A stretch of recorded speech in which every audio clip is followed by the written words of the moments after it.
How to use ClickUp for resource allocation. Hi guys, welcome back to my channel. In today's tutorial, I'm going to show you step by step how to use ClickUp for resource allocation. So if you don't know yet, ClickUp is a work management tool that lets you have a workspace so you can manage all your tasks, all your details and others. And in this video, I'm going to show you how to use it for resource allocation. So first you can open your ClickUp dashboard and then go to your left side. As you can see, I have several space. So you can choose the space you want to add the resource allocation template. So let's say I'm gonna add to this template, team space.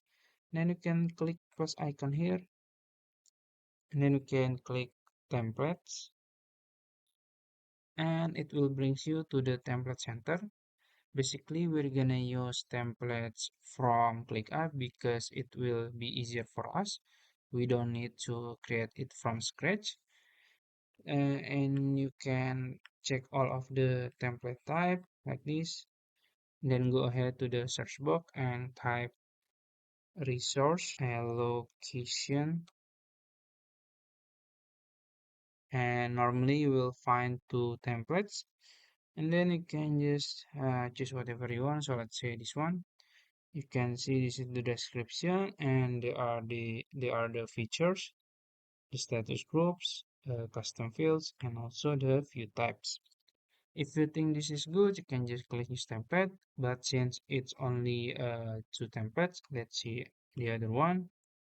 So I think the other one is better because it's only custom fields.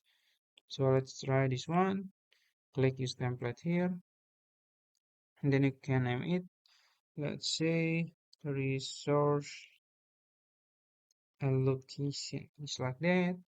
And if you want to import something, you can just click import, and then you can click use template here in the bottom right corner.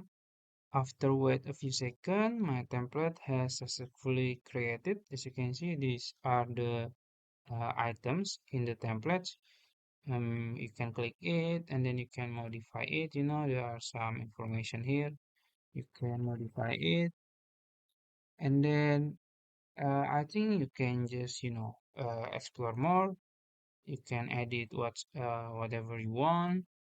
So if you want to try another template, you can just repeat the process and try the other one. So I think that's it. If you found this video helpful, please like this video and subscribe to my channel. Thank you.